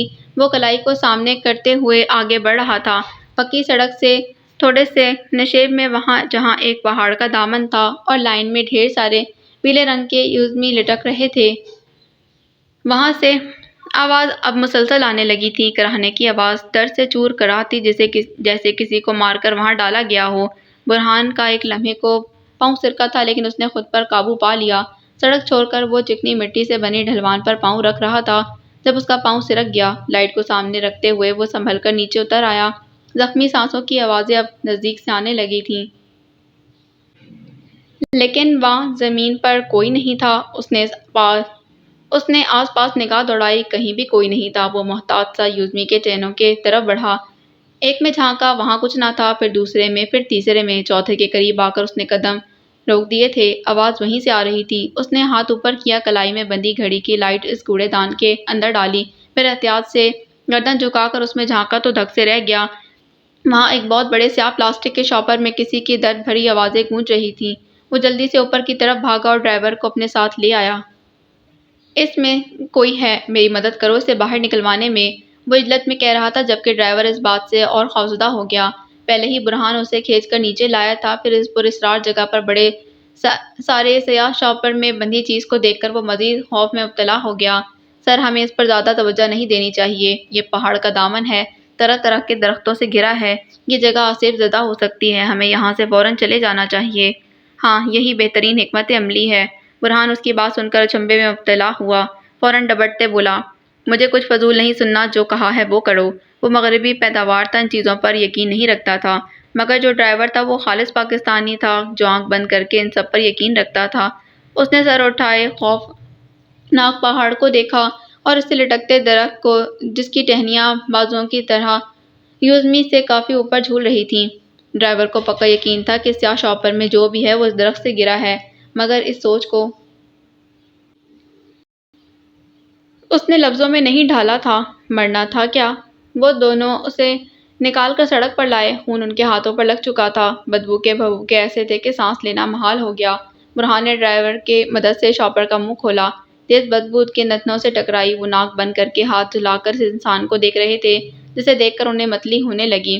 مسخ شدہ خون سے لت پت منہ اور ٹوٹا ہوا بدن۔ ڈرائیور نے جمے ہوئے خون سے بھرا شاپر اس پر سے کھینچ کر نشیب میں گرایا، جہاں گھات لگائے بیٹھا کوئی جانور فٹ سے اسے کھینچ کر پہاڑ کے دامن میں غائب ہو گیا۔ مائی گاڈ! ہانپتے ہوئے برہان اس زخمی وجود کو دیکھ رہا تھا، جس کی سانسیں بس کچھ پلوں کی مہمان لگتی تھیں۔ سر، یہ مرڈر کیس لگتا ہے، ہمیں اسے یہاں چھوڑ کر چلے جانا چاہیے، کہیں اونچ نیچ ہو گئی تو پھنس جائیں گے۔ ڈرائیور کی خود غرضی پر اس نے ایک کڑی نگاہ اس پر ڈالی اور دبی آواز میں دھاڑا، مجھے پتا ہے مجھے کیا کرنا ہے، تمہارے مشوروں کی ضرورت نہیں۔ میں تو سمجھتا تھا خود غرضی مغربیوں میں ہوتی ہے، مگر افسوس میں غلط نکلا۔ ڈرائیور اس لڑکے کی ڈانٹ پر اپنا سا منہ لے کر رہ گیا، پر وہ اس زندہ لاش کو گاڑی کی بیک سیٹ پر ڈال رہا تھا۔ پراسرار سا پہاڑ سب کارروائی ہوتے خاموشی سے دیکھ رہا تھا۔ اس لڑکے کی جان بچنا مشکل تھی، ڈاکٹرز کہتے تھے اس کے اسپائنل کارڈ پر گہری ضرب لگی ہے، جس کے سبب وہ زیادہ دن تک سروائیو نہیں کر پائے گا۔ پولیس آئی تھی، اس نے سب کچھ منوان پولیس کے گوش گزار کر دیا۔ وہ ایک بے خوف لڑکا تھا، اسے کینیڈین ایمبیسی کی سپورٹ میسر تھی، وہ جانتا تھا یہاں پر وہ غلط نہیں ہے تو اس کے ساتھ کچھ غلط نہیں ہوگا۔ اس نے اپنی فلائٹ کینسل کروا دی تھی، ایمبیسی سے رابطہ کیا، انہوں نے اس کی مدد کرنے پر حامی بھری۔ تقریباً 4 ہفتے لگ گئے اس لڑکے کو موت کے منہ میں سے نکلنے میں، لیکن زندگی ابھی بھی اس پر مہربان نہ ہوئی تھی۔ وہ یہاں صحت یاب نہیں ہو رہا تھا، ڈاکٹرز کے مطابق اس کی حالت ٹھیک نہیں تھی۔ 10 زیادہ سے زیادہ 1 ماہ، بس وہ اتنے ہی عرصے زندہ رہ سکتا تھا۔ سر کی چوٹ گہری تھی، اس سے بھی زیادہ گہری ریڑھ کی ہڈی کی چوٹ تھی جو جلد یا بدیر بالآخر اسے موت کے منہ میں دھکیل دے گی۔ ڈاکٹرز اپنی سی کوشش کر رہے تھے، اس کا علاج یہاں بہترین ہو رہا تھا، لیکن برہان کی تفشی نہیں ہو رہی تھی۔ وہ نہیں جانتا تھا کیوں ایک انجان لڑکے کے لیے وہ خود کو اتنا تھکا رہا ہے۔ بس اس کے دل میں ایک ہی بات تھی اور وہ یہ کہ وہ اسے بچا لے گا، مرنے نہیں دے گا۔ وہ اپنی پوری کوشش کرے گا، بلکہ اس طرح جس طرح پاکستانیوں نے اس کی موم کو بچانے کی تھی۔ وہ قرض لوٹانا چاہ رہا تھا، وہ دل کو ڈھارس دینا چاہ رہا تھا، یہ سوچ کر خود کو تسلی دے رہا تھا کہ بے شک ڈینا اور اس کے ڈیڈ کو بچانے کے لیے کوئی ہاتھ انہیں نہ ملا، مگر وہ اس لڑکے کو بچا لے گا۔ ڈیڈ اور ڈینا کی منتظر آنکھوں کی تھکن کو وہ اس لڑکے کی آنکھوں میں نہیں دیکھے گا جو اس سے چھوٹا تھا، وہ مری جوانی میں مفلوج ہو کر رہ گیا تھا۔ وہ اس کے لاشعور کو تنہا نہیں چھوڑے گا، وہ اسے مرنے نہیں دے گا۔ مسٹر برہان، مشکل ہے کہ یہ اب کبھی چل پائیں یا پھر نارمل ہو پائیں۔ اللہ نے زندگی ان میں پھونک دی ہے، مگر اب ان کا شمار نارمل انسانوں میں نہیں ہوتا۔ کچھ عرصے بعد ہمیں انہیں مینٹل ہاسپٹل شفٹ کرنا پڑے گا کہ آخری آپشن یہی ہے۔ ڈاکٹر کی شفاف بات پر اس کا دل مٹھی میں آیا۔ ICU کے دروازے پر نظریں گاڑے وہ اس نیم بے ہوش وجود کو دیکھ رہا تھا جس پر جوانی بھرپور چڑھی تھی، جس کے چہرے کے نقوش، قد کاٹ اور رنگت بتا رہی تھی کہ ابھی اسے مزید جینا ہے، بالکل ایک عام انسان کی طرح۔ اس نے پاگلوں کی طرح ہا کرتے لوگوں کے درمیان زندگی نہیں گزارنی۔ لوہے کی زنجیریں اور سلاخیں اس کے لیے نہیں ہیں، بالکل بھی نہیں۔ وہ ایک جھٹکے سے وہاں سے ہٹا، آنکھوں میں عزم لیے وہ تیز تیز وہاں سے جا رہا تھا۔ دواؤں کی مہک میں ڈوبا ہاسپٹل پیچھے چھوٹ رہا تھا، اس کے قدم آگے بڑھ رہے تھے۔ پھر اس نے وہی کیا جو اسے کرنا تھا۔ وہ لڑکا پاکستان کی ملکیت تھا، اس چیز کی اس نے پرواہ نہیں کی۔ بحث مباحث سے، عدالت کی پیشیوں، پولیس کے سوالات، ڈاکٹرز کی ہٹ دھرمی اور بلا بلا کے بعد وہ اس لڑکے کو وہاں سے لے جانے میں کامیاب ہو گیا۔ اپنے ساتھ کینیڈا لے جاتے ہوئے اس کے دماغ میں بس ایک چیز تھی اور وہ تھی اس کی صحت یابی، جس کے لیے اس نے کینیڈا سے لے کر نیو یارک تک کا سفر کیا۔ کئی ڈاکٹرز نے وہی کہا جو پاکستان کے ڈاکٹرز نے کہا تھا، لیکن اس نے ہار نہیں مانی۔ بالکل تندرست، نظریں جھکائے، ٹیڑھے لب کیے، متورم آنکھوں والے اس لڑکے کو وہیل چیئر پر بٹھا کر وہ بڑے سے بڑے ہاسپٹل گیا تھا، وہاں سے علاج کروایا، لیکن وہ ٹس سے مس نہ ہوا۔ اس کی دماغی حالت درست نہ ہوئی، اس کے ہاتھوں پیروں نے کام نہیں کیا۔ آخر تھک ہار کر ایک مہم امید لے کر وہ بیجنگ کے پیکنگ یونین ہاسپٹل میں اس کے وہیل چیئر گھسیٹ کر اندر کو جا رہا تھا۔ بڑے بڑے سفید ماربل کے بلاک سے سجا وہ ہاسپٹل شانت اور سرد تھا۔ فنائل کی خوشبو وہاں ہر سو پھیلی ہوئی تھی، اس کے ساتھ خاموشی بھی جس میں خلل وہیل چیئر کے پہیے ڈال رہے تھے۔ چہل قدمی تو پیچھے رہ گئی تھی، لوگ تو پیچھے چھوٹ گئے تھے۔ زندگی سے بھرپور مگر زندہ لاش کو گھسیٹ کر لے جاتے ہوئے برہان نے سفید ماربل کی دیواروں پر آویزاں سرخ تکونی کپڑوں کے ٹکڑوں پر بھی غور نہیں کیا جن پر چائنا کی ثقافت درج تھی، اور ہاسپٹل کے مشہور ڈاکٹرز کے نام، اس کے کارنامے اور تصاویر بھی۔ ان سب پر تو کیا، وہ اپنے پاس سے گزرتے روبوٹس پر بھی توجہ نہیں دے رہا تھا جو ہوا کو آلودگی سے بچانے کے لیے جراثیم کش سپرے خود پر سے چھوڑ کر آگے بڑھ رہے تھے۔ وہ روبوٹ سلنڈر نما تھے، نیچے سے گول تھے، گول اس طرح کہ ان کا درمیانی حصہ شیشے کا تھا جس میں سے نیلی شعاعیں پھوٹ رہی تھیں، جبکہ باقی کا اوپر کا حصہ سفید چمکتا ہوا سلنڈر نما تھا جیسے گھر کے بڑے پلرز ہوتے ہیں۔ ان کی لمبائی زیادہ ہوتی ہے، ان روبوٹس کی نہیں تھی۔ ان کی قریباً 4 فٹ جتنی تھی۔ منہ کی جگہ چوکور اسکرین تھی جو روشن تھی، لیکن اس پر کچھ درج نظر نہیں آ رہا تھا۔ ہو سکتا ہے لیکن کچھ لکھا ہو، برہان نے غور نہ کیا ہو۔ وہ بس ان کے سر پر لگی باریک باریک جالیوں میں سے اٹھتے سپرے کو دیکھ کر آگے بڑھ رہا تھا۔ نیلی لائٹ ان روبوٹس کی جالیوں والی جگہ سے بھی پھوٹ رہی تھی۔ ڈاکٹر سے اپائنٹمنٹ وہ لے چکا تھا، اس لیے اپنی باری آنے پر اس نے کمرے کا مرر ڈور کھولا اور اس میں وہیل چیئر کو گھسیٹتے اندر لے آیا۔ اندر 50 کے لگ بھگ کا ایک سیاہ فام ڈاکٹر بیٹھا تھا۔ اس کے بال کلموں میں سے گرے مائل سفید تھے اور رنگت بہت سیاہ نہیں تھی۔ ہونٹ بھی زیادہ موٹے نہیں تھے۔ وہ ایک باریش سا انسان دکھتا تھا جس کے چہرے پر دبی شائستگی کی چادر ڈھلی ہوئی تھی۔ وہ فون کو کان کے پردے کے ذریعے ٹکاتے ہوئے بہت سنجیدگی سے کہہ رہا تھا، ساتھ میں نوٹ پیڈ پر قلم بھی چلاتے۔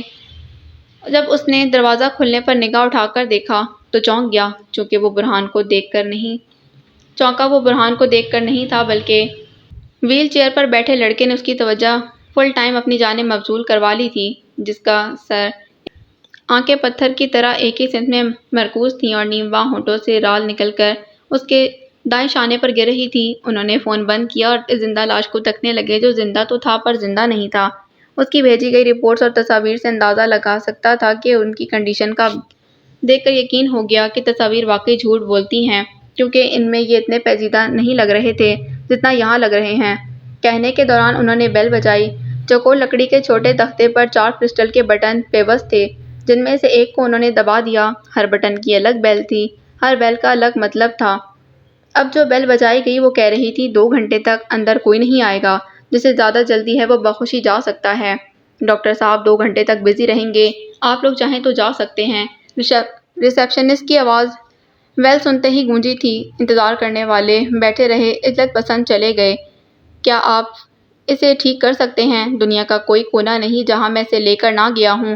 ڈاکٹرز اور ان کے جملے بہت دل برداشتہ ہوتے ہیں۔ برہان اس کے کالر پن کے ذریعے لگے رومال سے اس کی رال پوچھتا ہوا کہہ رہا تھا۔ وہ اس لڑکے کی بات پر ہولے سے مسکرائے۔ میں اسے ٹھیک نہیں کر سکتا۔ برہان کا چہرہ ان کے جملے پر لٹک گیا۔ وہ ذات اسے ٹھیک کر سکتی ہے، اس کے علاوہ کسی کی مجال ہی نہیں کہ وہ ایسا کر لے۔ میں تو بس کوشش کر سکتا ہوں اور وثوق کے ساتھ کہتا ہوں یہ ٹھیک ہو جائے گا۔ ان کی دوسری بات پر اس کا چہرہ سورج کی طرح روشن ہو گیا۔ روشن چہرے کی کرنیں ڈاکٹرز کو یہاں تک محسوس ہو رہی تھیں، یعنی یہ ٹھیک ہو جائے گا۔ اس نے ایک بار پھر سے جوش میں دریافت کیا۔ یہ پہلی جگہ تھی جہاں اسے امید دلائی گئی تھی، جہاں کہا گیا تھا کہ وہ یہاں سے مایوس نہیں جائے گا۔ دیکھو بیٹا، ہم انسانوں کا المیہ بہت غلط ہو چکا ہے۔ ہم ہر جگہ سوال کرتے ہیں لیکن اس سے نہیں کرتے جس کے اختیار میں سب کچھ ہوتا ہے، جس کا کن فیکون میں بدلنے میں سیکنڈ نہیں لگتے۔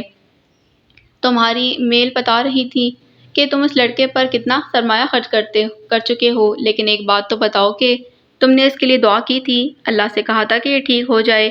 وہ سانس روک کے انہیں سن رہا تھا۔ وہ سیاہ فام انسان جس کا نام جوزف تھا، وہ اس کے الفاظ، اس کے بولنے کا انداز بتا رہا تھا کہ وہ مسلم ہے۔ اللہ پر اس کا اعتقاد بہت زیادہ ہے اور وہ صرف ڈاکٹر ہی نہیں، ایک اچھے اخلاق کا انسان بھی ہے۔ میں نے نہیں کی تھی، آپ کی باتوں نے حیران کیا ہے مجھے۔ انہوں نے گلاس پر سے ڈھکن اٹھا کر پانی کے 2 گھونٹ بھرنے سے پہلے انہوں نے بسم اللہ ضرور پڑھی تھی۔ ان کے لب ہولے سے جنبش کر رہے تھے، پھر توقف کے بعد بولے، میں اس کا علاج کروں گا اور تم دعا کرو گے۔ یہ بتاؤ تم اس کے لگتے کیا ہو؟ وہ اس سوال پر برہان نے یک لحظہ رال ٹپکاتے لڑکے کو دیکھا جس کی عمر لگ بھگ 19 برس تھی، پھر اس نے نفی میں سر ہلا کر تمام روداد ان کے گوش گزار کر دی۔ وہ سب سننے کے بعد کچھ لمحے تو بولنے کے قابل نہ رہے۔ جب بولے تو آواز میں پنہاں عقیدت کو چھپا نہ پائے۔ تم اپنی دولت اس پر لٹا رہے ہو جسے تم جانتے تک نہیں۔ کیا تمہارا ہاتھ اپنے پیسے دیتے ہوئے نہیں کانپا؟ برہان نے ایک بار پھر سر نفی میں ہلایا۔ اس کے الفاظ جوزف کے دل کو مزید بھر گئے۔ میں پھر کما لوں گا، مجھے اپنے زور بازو پر یقین ہے۔ میں بس چاہتا ہوں کسی طرح یہ ٹھیک ہو جائے۔ جتنے پیسے آپ لگا سکتے ہیں لگائیں ڈاکٹر، بس یہ صحت یاب ہونا چاہیے۔ وہ مبہم انداز میں سر کو جنبش دے رہے تھے۔ برہان ایک بار پھر سے اس کی ٹپکتی رال کو صاف کر رہا تھا، جو زندہ تو تھا پر زندہ نہیں تھا۔ وقت گزرا ویسے جیسے خزاں میں عمر رسیدہ پتے ٹوٹ کر گر جاتے ہیں، جیسے چٹکیوں میں کوسے خزاں ہٹتی ہے، جیسے جھرنوں سے پانی گرتا ہے، جیسے شاخ پر بیٹھی کوئل پر مار کر اڑتی ہے۔ وقت گزرا، دنیا بدلتی رہی۔ 2 سال 6 ماہ ایسے گزرے جیسے 2 منٹ 6 سیکنڈ گزرتے ہیں۔ وہ عجلت میں ہاسپٹل کے کوریڈور میں چل رہا تھا۔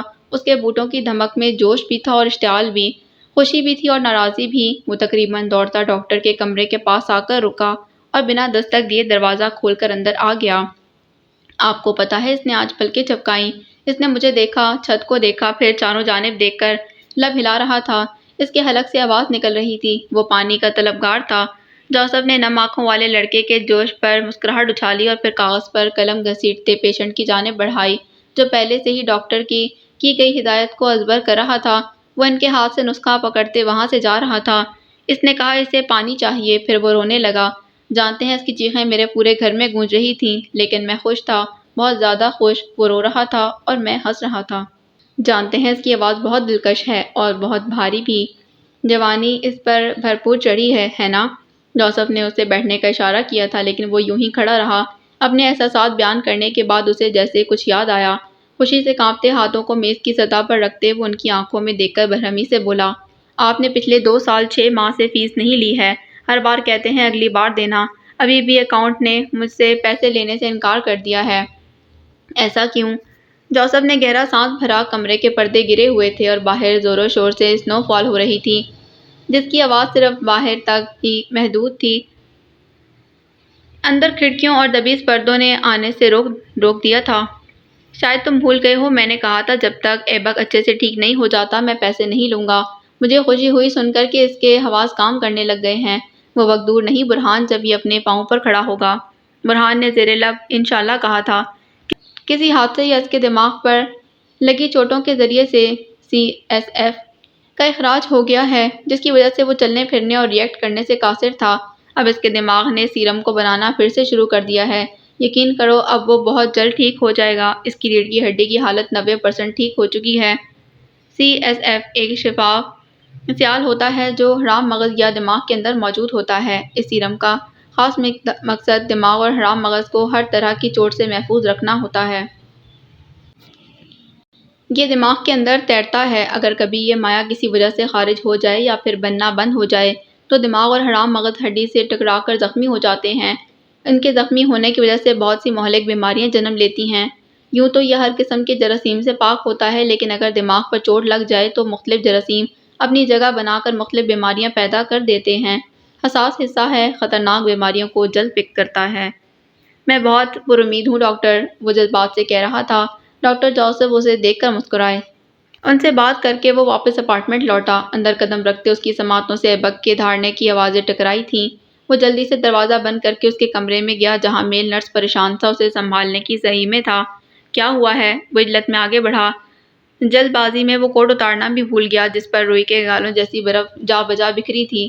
اس نے اپنا یک بستہ ہاتھ ایبک کے ماتھے پر رکھا جو تیزی سے اس کے ہاتھ کو دونوں ہاتھوں میں جکڑ چکا تھا۔ اس کی آنکھوں میں خوف کے ساتھ وحشت بھی تھی۔ برہان کے ہاتھ کو وہ ایسے دل سے لگا گیا تھا کہ اگر اس نے وہ ہاتھ چھوڑ دیا تو وہ بھی اسے دور چلا جائے گا۔ جانا نہیں، وہ ٹوٹی پھوٹی آواز میں اسے کہہ رہا تھا۔ برہان کا دل ایک دم بھرا۔ خوشی، شکر، سکون اور محبت، کیا کچھ نہیں تھا جو وہ اس وقت محسوس نہیں کر رہا تھا۔ اسے یقین نہیں تھا کہ آج کے دن وہ دو خوشیاں دیکھے گا، ایبک کے بولنے اور آنکھوں کی جنبش کی، اور اب ہاتھوں کے استعمال کی۔ وہ بول رہا تھا، آس اور امید کے ساتھ اسے دیکھتے ہوئے۔ وہ اس کا ہاتھ تھامے ہوئے تھا، محبت اور انسیت میں ڈوبے ہوئے۔ میں یہی ہوں۔ جوزف ڈاکٹر کے پاس گیا تھا۔ وہ آئیں گے آج تمہیں دیکھنے۔ وہ اس کے ماتھے پر ہولے ہولے ہاتھ کو سہلاتے کہہ رہا تھا۔ ایبک کے ہاتھوں کی سختی اس کے ہاتھوں میں موجود جان کی طرف اشارہ کر رہی تھی۔ وہ ہراساں سا پورے کمرے میں نگاہ دوڑا رہا تھا، جیسے اسے کوئی خوف ہو، جیسے وہ کسی انہونی کے انتظار میں ہو۔ تم ٹھیک ہو گئے ہو نا؟ اب ہم پارٹی کریں گے، میں تمہیں باہر لے کر جاؤں گا۔ باہر بہت اچھا موسم ہے، تم چلو گے؟ ایبک نے جھٹ سے گردن کو اس بات میں ہلایا۔ آج کے دن کے ملنے والی تیسری خوشی۔ وہ اسے شانوں سے اٹھا کر بٹھا رہا تھا، وہیل چیئر پر اس کے پاؤں کو ایڈجسٹ کرتے۔ دل میں کہیں مہم سی امید تھی کہ وہ پاؤں بھی ہلائے گا، لیکن ایسا نہیں ہوا۔ اس کے پاؤں نے جنبش نہیں کی۔ آج کا دن 3 خوشیوں پر ہی محیط تھا۔ 3 خوشیاں ختم ہو چکی تھیں مگر دن ابھی باقی تھا۔ ان خوشیوں کا رنگ خود پر چڑھائے، برہان کو خوشیوں کے جھولے پر بٹھائے ہوئے، دعاؤں کا رنگ لائے ہوئے۔ اپارٹمنٹ سے باہر آتے ہوئے تیز برف باری نے ان کا ویلکم کیا۔ ایبک نے گردن خود سنبھال لی تھی۔ آج اس کی گردن ڈھلک نہیں رہی تھی۔ برہان نے اسے شیڈ کے نیچے روک دیا۔ وہ اپنی آنکھوں سے آسمان سے گرتی سفید برف کو دیکھ رہا تھا۔ اس برف کے پیچھے سے اسے کسی کا وجود نظر آیا، دراز بال، مسکراتا چہرہ، نم آنکھیں، کھلکھلاتے لب۔ آؤ، وہ اسے ہاتھ کے اشارے سے بلا رہی تھی۔ برف کے اس پار کچھ فاصلے پر کھڑی وہ مسلسل اسے خود کے قریب آنے کا کہہ رہی تھی۔ ایبک نے ہاتھوں کو جنبش دی۔ پہلے 2 انگلیاں ہلائیں، پھر ہاتھ کو ہوا میں مولک کیا۔ آؤ نا ایبک۔ وہ چند قدم آگے آئی تھی۔ روئی کے سفید گالوں سی اس لڑکی کے بالوں کو ڈھانپنے لگی۔ ایسا معلوم ہوتا تھا جیسے اس نے موتیے کے سفید پھول بالوں میں جڑ دیے ہوں۔ اس لڑکی کے بالوں میں بھی یوں ہی اس طرح کی چیزیں لگی ہوئی تھیں۔ بہت پسند۔ اس کی سرخ پوشاک پیروں کو چھوتی تھی۔ چنٹ والے بازوؤں سے جھلکتے دودیا ہاتھ اسے سلو موشن میں اپنی جانب آنے کا کہہ رہے تھے۔ تم نے تو کہا تھا میرے بلانے پر فوراً دوڑے چلے آؤ گے، تو پھر اب کیوں نہیں آ رہے؟ اس نے نروٹے پن سے ہاتھ سینے پر باندھ لیے۔ اس کا دوپٹہ شانوں پر اچھے سے پھیلا ہوا تھا اور چہرہ ناراضگی سے پھول گیا تھا۔ وہ ہمیشہ یوں ہی اس سے ناراض ہو جایا کرتی تھی۔ آؤ، نہیں تو میں چلی جاؤں گی، وہ خفا سی کہہ رہی تھی۔ ایبک تڑپ گیا۔ وہ اس کی وہ اس کو چھوڑ کر چلے جانے والی بات پر یوں ہی تڑپ جایا کرتا تھا۔ پچھلے 1 سال سے جب وہ ہوش کی دنیا میں پہنچا، اسے یاد کرتا آ رہا تھا، اسے ہی سوچے چلے جا رہا تھا۔ وہ روز اٹھتا تھا، برہان کی باتیں سنتا، فزیو تھراپسٹ کے سیشن لیتا۔ کئی گھنٹے اس کے کانوں پر ہیڈ فونز لگے رہتے جن میں دنیا مافیا کی موٹیویشنل گفتگو جاری رہتی تھی، تو کبھی قرآن پاک کی آیات گونجا کرتی، مگر وہ تب بھی پلک نہیں جھپکتا تھا، ہاتھوں کو ڈھلکائے بے جان ہی رکھتا، کوئی ری ایکٹ نہیں کرتا تھا۔ لیکن آج اس نے کیا تھا۔ آج اس نے ہاتھ آگے بڑھایا تھا جسے وہ لڑکی تھام چکی تھی۔ آ جاؤ، تم یہ کر سکتے ہو۔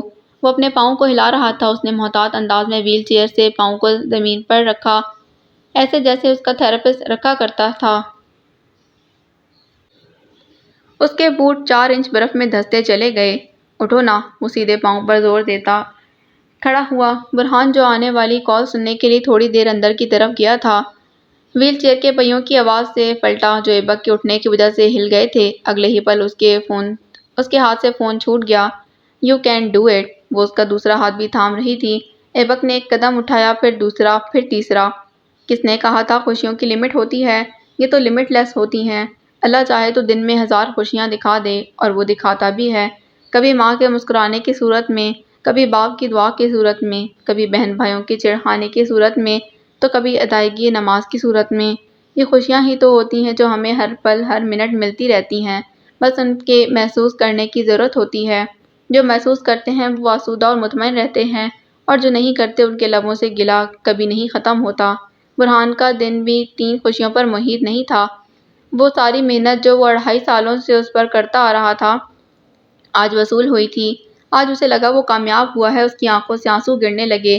وہ مرد تھا، رونا نہیں چاہتا تھا، لیکن یہ لمحہ ایسا تھا کہ وہ خود پر کنٹرول نہیں رکھ پایا۔ اس کے آنسو تواتر سے بہہ رہے تھے۔ سرخی بڑھی اور دل نے سجدہ شکر خود پر واجب کر لیا۔ تم کر سکتے ہو ایبک۔ چوتھا قدم، 5واں، اور پھر 6 پر وہ منہ کے بل گرا۔ اس کے ساتھ ہی وہ لڑکی بھی گری تھی جس کے سرخ رنگ کی پوشاک تھی۔ وہ سرخ رنگ میں ہی رنگ گئی تھی۔ اس کے منہ پر جا بجا خون لگا تھا۔ اس کے سر پر موجود سیاہ حجاب کیپ خون سے لت پت تھی۔ بال کہیں چھپ گئے تھے، جیسے کپڑوں کا رنگ چھپا تھا۔ وہ سرخ سے سیاہ ہو گیا تھا۔ جگہ بدلی تھی۔ برف سے ڈھکی زمین نے سفید ماربل کو خود پر اوڑھ لیا۔ ایبک پھٹی آنکھوں سے اسے دیکھ رہا تھا۔ لڑکی کی درد سے بوجھل پلکیں بھی خون کا بار سہار نہیں پا رہی تھیں۔ وہ کرا رہی تھی، تڑپ رہی تھی۔ اس کے پورے بدن سے خون رس کر سفیدی میں گھل رہا تھا۔ بچاؤ! وہ درد سے چور لہجے میں اسے مدد طلب کر رہی تھی۔ ایبک نے ہاتھ بڑھا کر روتے ہوئے اس تک پہنچنے کی صحیح کی۔ اس لڑکی کا خون اس کی انگلیوں سے 3 سینٹی میٹر دور تھا۔ اس کی انگلیوں کو خون کو ٹچ کرنے کی دیر تھی، پھر اس نے بھی لہولہان ہو جانا تھا۔ بس تھوڑی سی دور اور، بس 3 سینٹی میٹر اور۔ برہان اس کے گرنے پر ایک جسٹ لگا کر اس تک پہنچا جو منہ کے بل گرا تھا۔ روتے ہوئے ہاتھ کو آگے بڑھا رہا تھا جیسے وہاں کوئی ہو، جیسے وہ کسی کو تکلیف سے بچانا چاہتا ہو۔ Aibak, you okay? ٹھیک ہو نا تم؟ وہ اسے سیدھا کرتے کہہ رہا تھا جو ایک بار پھر سے اونچا اونچا رونے لگ گیا۔ اس کی دھاڑیں زمین سے گونج کر آسمان تک سفر کر رہی تھیں، اس لڑکی کی روح کے ساتھ جو مسکراتے ہاتھ ہلا کر اوپر جا رہی تھی۔ ایبک سلطان کو ہمیشہ ہمیشہ کے لیے تنہا چھوڑ کر۔ خون مٹ گیا تھا، وہ اس کے رنگ میں نہیں رنگا۔ تمہیں پتہ ہے، چند جپسیوں نے جب مجھے لوٹا تھا تو انہوں نے پستول کی نال بھی میرے سر پر ماری تھی۔ خون اتنا بہا کہ مجھے نہیں لگا میں بچ جاؤں گا، لیکن اللہ کو میری زندگی منظور تھی، اس لیے میں بچ گیا۔ وہ دونوں قدم سے قدم ملا کر چل رہے تھے۔ آسمان ابر آلود تھا، کسی بھی وقت برف باری ہو سکتی تھی، اس لیے دن میں بھی رات کا سا سماں تھا۔ بیجنگ کی تارکول کی سڑکوں پر ایک سائڈ پر اکٹھی برف سخت پتھر کی طرح بن چکی تھی۔ یہ کمرشل ایریا تھا جہاں لوگ یہاں سے وہاں ہاتھ میں کافی کے مگ تھامے چلتے ہوئے نظر آ رہے تھے۔ ایبک نے اسٹک کی ٹھوکر سے برف کے ایک ٹکڑے کو دور اچھالا۔ وہ بھی مکمل طور پر بائیں پاؤں کا زور نہیں سنبھال سکتا تھا، اس لیے اسے چلنے کے لیے اسٹک کی ضرورت پڑتی تھی۔ وہ ڈاکٹر جوزف، جو اس کے لیے اور برہان کے لیے اب ڈاکٹر سے انکل بن گئے تھے، کے ساتھ تھا، جو اسی کی طرح ہوڈ کی جیکٹ میں ہاتھ اڑسائے چل رہے تھے۔ یہ جپسی بہت ظالم ہوتے ہیں، ان کے دل میں رحم بالکل نہیں ہوتا، پیسے کے پجاری ہوتے ہیں، اس لیے کہہ رہا ہوں ان سے مت بھیڑا کرو۔ یہ انسان کو بھولتے نہیں ہیں، موقع کی طاق میں رہتے ہیں اور پھر حملہ کر دیتے ہیں۔ آج ایک وائلٹ کی خاطر تم نے انہیں مارا، اگر پولیس وقت پر نہ آتی تو ان کی گولی چل جاتی تو سوچو کیا ہوتا۔ برہان کو میں کیا جواب دیتا جو مجھے تمہیں سونپ کر گیا ہے؟ تمہیں پتہ ہے نا اس نے تم پر کتنی محنت کی ہے، کتنا پیسہ بہایا ہے، وہ نیک دل انسان ہے، اس کے دل کو ٹھیس مت پہنچاؤ۔ کسی ناسے کی طرح وہ اسے سمجھا رہے تھے۔ برہان نے ان 3 سالوں میں اپنی پڑھائی مکمل کر لی تھی۔ وہ یونیورسٹی کی طرف سے کمپنی کے ساتھ کانٹریکٹ سائن کرنے گیا ہوا تھا۔ روما میں اس کا قیام 4 ہفتوں تک تھا، جب تک ایبک نے جوزف کے ساتھ ہی رہنا تھا۔ میں اس کے دل کی قدر کرتا ہوں، لیکن اگر کوئی آپ کو یا اسے نقصان پہنچانے کی صحیح کرے گا تو وہی کروں گا جو ابھی کیا تھا۔ مجھے درد تکلیف نہیں دیتا انکل۔ آخری جملے پر اس کا لہجہ کھوسا گیا۔ اس کا مسخ شدہ چہرہ کتنی مشکل سے اصل حالتوں میں آیا تھا، وہ جان جاتا تو یوں آج بے دھڑک نہ لڑتا۔ سڑک کے ایک طرف بڑی ساری اسکرین پر بیجنگ کے الفاظ چمکتے نظر آ رہے تھے۔ سرخ رنگ پیلی اسکرین پر وقفے وقفے سے ابھر رہے تھے۔ وہ ان رنگوں پر نگاہیں مرکوز کیے ہوئے تھا۔ تم اپنے درد کی داستان مجھے نہیں بتاؤ گے؟ میں ڈاکٹر ہونے کے ساتھ تمہارا خیر خواہ بھی ہوں۔ تم مجھے انکل کہتے ہو، یہ احساس بہت خوش کن ہے میرے لیے۔ اس احساس کی خاطر ہی بتا دو۔ ان کے لہجے میں آس تھی۔ اس آس نے 3 سال کا سفر طے کیا، پھر بھی ابھی تک نامراد ہی ٹھہری تھی۔ ایبک کی سٹک کے نیچے چکنی برف آئی تھی۔ اس سے پہلے اس کا توازن بگڑتا وہ خود کو سنبھال چکا تھا۔ اسے بتاؤں گا انکل جس کی وجہ سے درد ملا تھا۔ وہ 22 سال کا لڑکا چہرے پر حزن طاری کیے مسکرا دیا۔ اس کی مسکراہٹ معنی خیز تھی، آنکھوں کی ویرانی پراسرار اور ارادے خطرناک۔ اسے یعنی ایلاف کو کم آن حیران مت ہو تم، کئی بار سیشن کے دوران بے خودی کے عالم میں اپنی ہتھیلی پر یہ نام لکھ گئے تھے۔ میں نے اس وقت کچھ نہیں کہا تھا، وہ وقت صحیح نہیں لگ رہا تھا مجھے۔ اب ایسا لگ رہا ہے جیسے وہ بات آج کے دن کے لیے ہی بچی ہوئی تھی۔ اس کے چہرے کی حیرانی پتراہٹ میں بدلی، وہ سرد ہوا۔ سرد ہوا میں ناک کے ذریعے گہرے سانس لیتا کافی شاپ کے قریب رکا۔ سرخ اینٹوں اور دیواروں سے بنی کافی شاپ برقی کمکموں سے سجی ہوئی تھی۔ اس کے داخلی دروازے کے دونوں جانب دائیں بائیں کافی فاصلے سے 2 کے جوڑے میں کرسیاں رکھی تھیں اور ان کے آگے چھوٹی گول میز تھی، جبکہ اندر گہما گہمی کا سما تھا۔ ایبک نے کرسی کھینچ کر ایک پر خود کو بٹھایا۔ ایسا کرنے پر اسے دقت ہوئی کیونکہ ابھی اس کا بایاں پاؤں زیادہ فولڈ نہیں ہوتا تھا۔ آپ کو یقین ہے میں نے ایسا کیا تھا؟ جوزف بھی اس کے ساتھ بیٹھ گئے۔ ویٹر پھرتی سے اس کی طرف آیا۔ کافی آرڈر کرنے کے بعد انہوں نے سیل فون نکال کر اس کی طرف بڑھایا۔ میں نے تصویر لے لی تھی، میں تمہارے پیچھے تھا، تم نے محسوس نہیں کیا، یعنی تم بہت زیادہ استغراق میں ڈوبے ہوئے تھے۔ اس کی چوڑی ہتھیلی پر سرخ جیل پین سے موٹا موٹا ایلاف لکھا ہوا تھا۔ تصویر بھی اس وقت ہی لی گئی تھی جب وہ مزید ای کو موٹا کر رہا تھا۔ ELAF ایلاف۔ کون ہے یہ؟ تمہاری زندگی سے اس کا کیا کنیکشن ہے؟ اچھا، منہ کے زاویے درست کرو، نہیں پوچھتا پرسنل سوال، بس یہ بتا دو کہ یہ تمہاری رشتہ دار تھی۔ کافی آ چکی تھی۔ ایبک نے اپنے کپ کی طرف نگاہ مرکوز کی۔ وہ کاٹن کینڈی یا اسے رینی ڈے کافی بھی کہتے ہیں، کافی تھی۔ ایبک نے دیکھا ایک چھوٹی سی لکڑی کی پالش ٹرے پر ایک گول سا مگ رکھا تھا جو بالکل سادہ اور سیاہ ہی کوسٹر سادہ نہیں تھا، اس پر ہم رنگ بلاکس بنے ہوئے تھے۔ ایک سٹیل کے چھوٹے سے سٹینڈ پر ایک چاپ سٹک کے ذریعے کینڈی کلاؤڈ اس کی کافی کے اوپر کھڑا کیا گیا تھا۔ سفید رنگ کا چینی کا باؤل ایک جگہ سٹل کھڑا تھا، لیکن اس میں سے چینی بارش کی طرح کافی میں گر رہی تھی۔ ایسا اس لیے ہو رہا تھا کیونکہ کافی میں سے نکلتے بخارات اسے پگھلنے کا کام کر رہے تھے۔ لکڑی کی چھوٹی سی پالش ٹرے میں سٹینڈ کے پاس ایک چھوٹا سا شیشے کا مگ رکھا تھا جس میں پانی تھا اور کنول کا پھول اس میں تیر رہا تھا۔ یہ پہلی بار تھا جب وہ کنول کے پھول کو منرل واٹر میں تیرتا دیکھ رہا تھا۔ گندگی میں کھلتے اس پھول کو بالآخر پاکی نصیب ہوئی تھی۔ ہر ایک کے دن بدلتے ہیں، بس صبر اور شکر کو نہیں بھولنا چاہیے۔ ان میں سے ایک چیز کو بھی فراموشی انسان کو بےقل کر دیتی ہے، جیسے اس وقت ایبک تھا۔ وہ اس وقت شکر گزار تھا اور نہ ہی صابر۔ ایبک بادل کے ختم ہونے کا انتظار کرنے لگا۔ وہ جانتا تھا 2 سیکنڈ میں کافی کے بھاپ نے اس بادل کو پگھلا کر خود میں گرا لینا ہے، لیکن 2 سیکنڈ کتنے طویل ہوتے ہیں نا اس انسان کے لیے جو گرما گرم کافی پینے کا عادی ہو۔ دل کی رشتہ دار کہہ سکتے ہیں آپ، باقی وہ کون ہے میں نہیں جانتا۔ شام ڈھل گئی تھی۔ بیجنگ کی سڑکیں اوس سے نم ہونا شروع ہو گئی تھیں، چکنی صاف سڑکیں، ہجوم سے بھری ہوئی سڑکیں۔ برہان کو میں نے کہا تھا تم ایک پہیلی ہو، لیکن اس قدر پیچیدہ ہو یہ معلوم نہ تھا۔ تمہیں پتہ ہے پرانے وقتوں میں جب مرد دل کی بات چھپایا کرتے تھے تو بہت زور سے بارش ہوا کرتی تھی۔ ایک بار میں نے چھپائی تھی اپنی بیوی سے ایک بات، جانتے ہو پورے سڈنی میں سیلاب آ گیا تھا۔ وہ ان کی بات پر بے ساختہ ہنسا۔ اس کا بادل پورا مٹ چکا تھا لیکن جوزف انکل کا نہیں مٹا تھا۔ ایبک کو یاد آیا وہ ویٹر کو اپنی اور اس کی چینی کی کوانٹٹی کے بارے میں بتا رہے تھے، اسی حساب سے اس بادل کو بنایا گیا تھا۔ اس نے نیم گرم کافی کو لبوں سے لگایا اور سوچا یہ کافی میرے لیے نہیں ہے، آپ مجھے بہلا رہے ہیں، لیکن چلیں پوچھ لیتا ہوں وہ کیا بات تھی جس کے چھپانے پر سیلاب آ گیا تھا۔ جوزف راز دارانہ انداز میں آگے کو ہوئے۔ ایبک نے بھی خود کو تھوڑا سا میز پر جھکایا۔ میں نے شادی کے بعد ڈیٹ پر جانے والی بات اسے چھپائی تھی یار، میں کیسے روکتا خود کو، میری جونیئر کمبخت تھی ہی اتنی حسین کہ میں انکار نہیں کر پایا۔ اور ان کی بات پر ایبک نے متحیر نگاہوں سے انہیں تکا۔ آپ نے خیانت کی؟ وہ حیران سا پوچھ رہا تھا۔ ان سے کچھ فاصلے پر ایک سیاہ بالوں والی لڑکی بیٹھی تھی جو مسلسل ایبک کو نگاہوں میں رکھے ہوئے تھی۔ ارے نہیں، میں نے کچھ غلط نہیں کیا تھا، بس ساتھ ڈنر کیا اور تھوڑا سا رقص، جانتے ہو اس کا رقص بھی کمال کا تھا۔ میں نے ویڈیو ابھی تک اپنے پاس رکھی ہوئی ہے، کہو تو دکھاؤں؟ وہ دونوں ہاتھ اٹھا کر پیچھے کو ہوا۔ کرسی کے پشت سے ٹیک لگا کر وہ انکار کر رہا تھا۔ نا بابا، مجھے تو معاف کریں آپ۔ پرجوش سے جوزف نے اس کے انکار پر منہ بگاڑتے پیچھے ہوا۔ کافی کی چسکی بھرتے وہ آسودگی سے اسے تک رہے تھے جس کے چہرے پر سے حزن اتر چکا تھا۔ وہ اور برہان یوں ہی تو کرتے تھے، اس کا دھیان ماضی سے ہٹانے کی خاطر قصے گھڑ دیا کرتے اور وہ کچھ وقت کے لیے پرسکون ہو جایا کرتا تھا۔ دیکھ لیتے ہیں کون سا میں تمہیں۔ ان کی بات درمیان میں رہ گئی، وجہ سیاہ بالوں والی لڑکی کا اٹھ کر ان کی طرف آنا اور اس کے گال پر ہاتھ پھیر کر چلے جانا تھا۔ ایبک کا اس کی حرکت پر چہرہ سرخ ہوا۔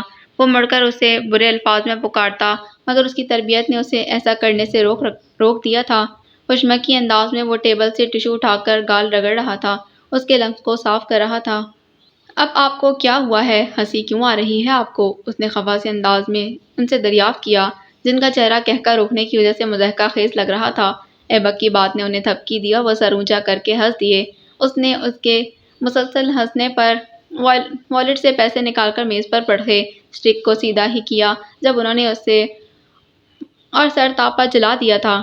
اور بنو اینٹی گرل، یہ تو پھر ہونا ہی تھا۔ ایبک کھڑا ہوا اور مڑ کر انہیں دیکھتے بولا، مجھے یقین کرنے میں حیرت ہو رہی ہے کہ آپ مجھے زندگی جینے اور دین کو فالو کرنے کے درس دے رہے ہیں۔ آپ کی باتیں اس وقت آپ سے میچ نہیں کر رہی۔ اسٹک پر زور ڈالتا وہ چلنا شروع ہوا۔ جوزف بھی اس کے پیچھے لپکے۔ ہاں تو میں کون سا تمہیں حرام رشتے میں پڑنے کا کہہ رہا ہوں، نکاح کا کہہ رہا ہوں، کر لو، مجھے لگتا ہے تم ٹھیک ہو جاؤ گے۔ ان کی بات پر وہ رکا۔ بیجنگ کی سرد ہوائیں بھی رک گئیں۔ وہ مڑا۔ بیجنگ کی ہواؤں نے بھی رخ موڑ دیا۔ آپ کو لگتا ہے ایک عورت مجھے ٹھیک کر سکتی ہے؟ فار یور کائنڈ انفارمیشن میں ٹھیک ہو رہا ہوں۔ عورت کا سوال تو سن لیں، جو برباد کر دے وہ کبھی کسی دل کو آباد نہیں کر سکتی، ایک زخمی دل کو تو کبھی بھی نہیں۔ ہواؤں کا طوفان ان دونوں کی سمت لپکا تھا۔ دونوں کی ہوڈیز ہوا کے سبب پھڑپڑانے لگیں۔ ایک ہوا میں اتنا سرد پن نہیں تھا، اس ہوا میں اتنا سرد پن نہیں تھا جتنا ایبک کے لہجے میں تھا۔ اس کا لہجہ اتنا تلخ نہیں تھا جتنے اس کے چہرے کے تاثرات تھے۔ اس کے تاثرات اتنے جان لیوا نہیں تھے جتنی اس کی بھیگی آنکھیں تھیں۔ پانی کی پرت نے جو ہی اس کی آنکھوں میں جگہ بنائی وہ تیزی سے مڑا اور اسٹک کی آواز پیدا کرتا وہاں سے جانے لگا۔ ایک تنگ گلی کے پاس اس نے خود کو روکا تھا۔ جیکٹ کے اندر چھپائی سگریٹ کو سلگا کر وہ گرے رنگ کی اینٹوں سے بنی دیوار سے ٹیک لگا کر کھڑا ہو گیا۔ وہ جوزف کو پیچھے چھوڑ آیا تھا، بالکل اس طرح جس طرح وہ کبھی خود کو چھوڑ کر گیا تھا۔ اس کا ایک ہاتھ اسٹک پر سختی سے جمع تھا جبکہ دوسرے میں وہ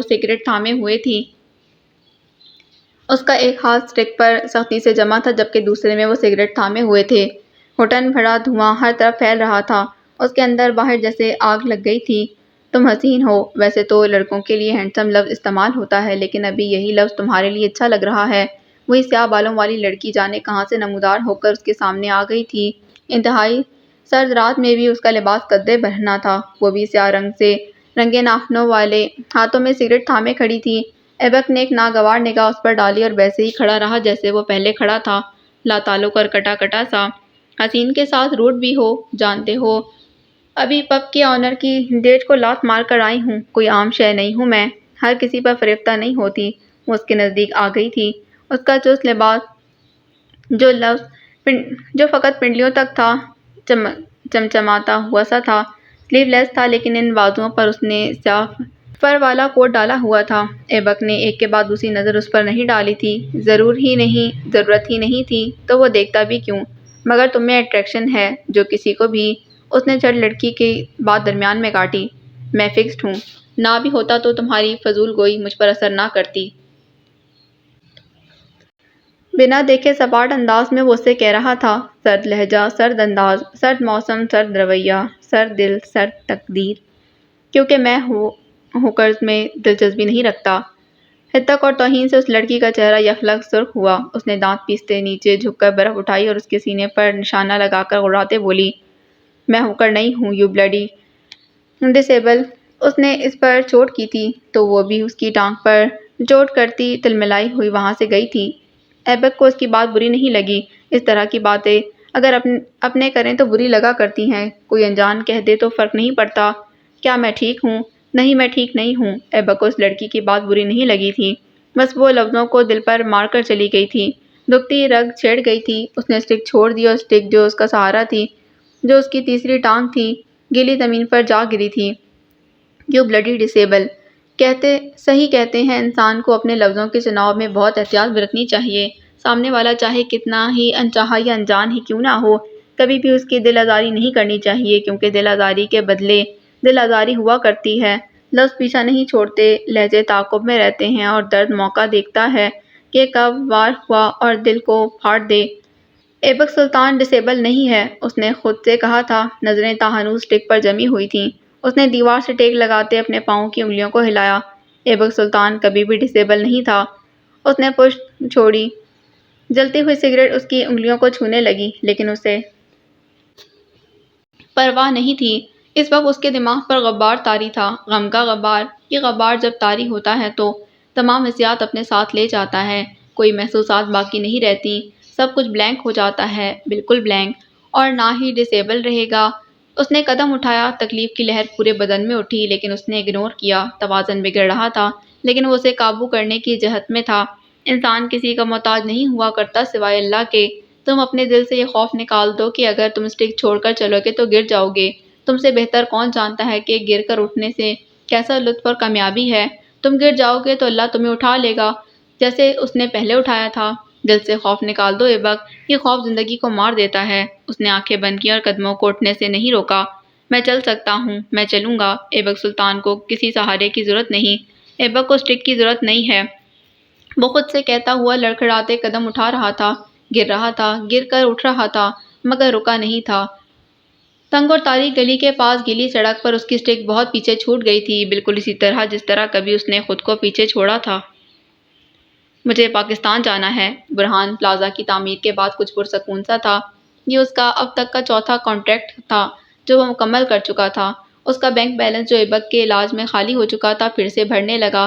اللہ تعالیٰ نیک نیتی سے کیے گئے کام کو کبھی رائیگاں نہیں جانے دیتے، اور اس جیب کو کبھی خالی نہیں کرتا جو خیر کے لیے خرچ ہوتی ہے۔ تبھی برہان امید سے بڑھ کر ملتی سیلری پر اللہ تعالیٰ کا بے حد مشکور تھا۔ حال ہی میں اسے سڈنی سے بھی آفر آئی تھی اور وہ اس بارے میں سوچ رہا تھا جب ایبک نے آ کر اس کے سر پر بم پھوڑا۔ وہ کیوں؟ اس کا سوال بے ساختہ تھا۔ وہ سوال کرنے کا اختیار رکھتا تھا، اس لیے ایبک اس کے آگے چپ ہو جاتا تھا، لیکن اب چپ ہونے کا وقت نہیں تھا۔ اب وہ کرنے کا وقت تھا جس کے لیے اسے اللہ نے زندگی دی تھی، جس وجہ سے یہ کہانی بنی تھی۔ مجھے بدلہ لینا ہے ہر اس شخص سے جس نے مجھے عزت پہنچائی، جس نے میری فیملی کو ختم کر دیا۔ مجھے روکنا نہیں برہان، کئی سالوں سے میں ہر بات پر رکتا آ رہا ہوں، اب نہیں رکوں گا۔ برہان کھڑے ہو کر اس کے مقابل آیا جس کی پلکیں جھک چکی تھیں۔ میں نے تمہیں اس لیے تو نہیں بچایا کہ تم پھر سے موت کے منہ میں چلے جاؤ۔ تمہیں لگتا ہے کہ میں تمہیں مرتے ہوئے دیکھ سکوں گا؟ بدلے زندگی لے لیتے ہیں ایبک، اور تمہاری زندگی تو میری امانت ہے۔ میری کوشش ہے کہ تم اس میں خیانت نہیں کرو گے۔ کیا میں ٹھیک ہوں؟ وہ اس کے دونوں شانوں پر ہاتھ رکھ کر آج سے کہہ رہا تھا۔ اس کا اس دنیا میں کوئی مخلص رشتہ نہیں بچا تھا۔ ایک سوتیلی بہن تھی، وہ بھی موڈ میں ہو تو سالوں میں ایک بار اس سے مل لیا کرتی تھی یا پھر عید پر کال کر لیتی۔